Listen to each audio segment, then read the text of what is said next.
सभे मगहिया भाई बहन के भुलेटन काका के राम राम। आथी मगहिया खबर में सुनती देश दुनिया के खबर। मिशन मोड में पूरा करल जाए 5.5 लाख पीएम आवास बनावे के योजना। लखीमपुर खीरी हिंसा के बाद एकदम से खामोश से बाकी विपक्षी नेता सभे जम के सरकार पर कर रहलन है हमला।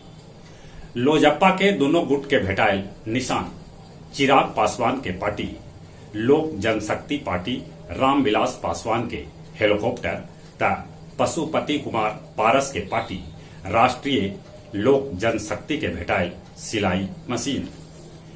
हिरासत में रखला के बाद पुलिस प्रियंका के कैलक गिरफ्तार। उपचुनाव में कांग्रेस कुशेश्वर स्थान से अतिरेक कुमार के और तारापुर से राजेश कुमार मिश्रा के बनौलक अपन उम्मीदवार। महागठबंधन एक तरह से टूट गए। पटना मेट्रो निर्माण ले अतिक्रमण हटावे गेल पुलिस बल पर कैल गेल हमला। पथराव में कैकन पुलिस वालन घायल होलन। पुलिस वालन कैलन लाठीचार्ज। पटना के संजय गांधी जैविक उद्यान में एंट्री फ्री होवे के बाद ऐसन उजूम उमड़ल कि जनावर सभे भी हो गलन परेशान। आखिरकार फ्री एंट्री बंद करे पड़ल। गांधीनगर सहित 3 गो नगर निगम पर गुजरात में भाजपा के कब्जा हो गया। कटिहार के NH 31 पर ट्रक से एगो कार टकरा गए जेकरा में 3 आदमी के मौत हो गए। एस्क्यूरो मनावे क्लास हौसलमैन और जॉर्जियो पारिसी के भेटायत ई बच्छर के भौतिकी के नोबेल पुरस्कार। ताइवान पर कब्जा करे के फेरा में है चीन।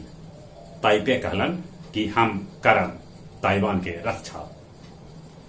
संयुक्त अरब अमीरात मंगल और बृहस्पति ग्रह के बीच 2028 में भेजत अंतरिक्ष यान। पहल बेर रूस अंतरिक्ष में फिल्म के शूटिंग करत। एकरा लेल रूस एगो टीम अंतरिक्ष में भेजल है जेकरा में रूसी अभिनेत्री यूलिया पेरेशिल्ड भी शामिल हथन।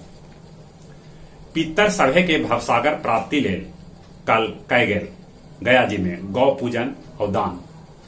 बैतरनी सरोवर में पिंडदानी कैलन पिंडदान श्राद्ध और तर्पण।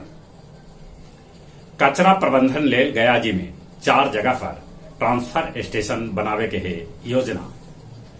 बोध गया के औरा गांव भीर बालू माफिया पुलिस बल पर कैलन हमला जेकरा में 4 गो पुलिस के जवान घायल हो गए। बजीरगंज बाजार के बाबू मोतीलाल ज्वेलर्स दुकान में दिन दहाड़े 1 लाख नगद और 8 लाख रुपया के जेवर के लूट हो गए। और अब कुछ खेल के समाचार। राजस्थान रॉयल्स के मुंबई इंडियंस कल 8 विकेट से रौन दिलक। राजस्थान 20 ओवर में कुल्लम 90 रन बनौलक हल। मुंबई 8.2 ओवर में 94 रन बना के मैच जीत लेलक। ब्रिटेन में 2022 में होने वाला राष्ट्रमंडल खेल में भारतीय हॉकी टीम भाग न लेता।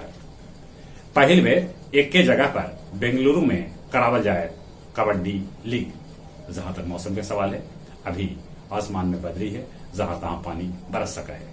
कोरोना से बचे लेल मुंह और नाक पर मास्क लगाथिन, सोशल डिस्टेंसिंग के पालन करथिन। जौन उम्र 18 बच्चर है तो कोरोना के वैक्सीन जरूर लेथिन। चलित अपने सभे के एक बेर फिर से भुलेटन काका के राम राम।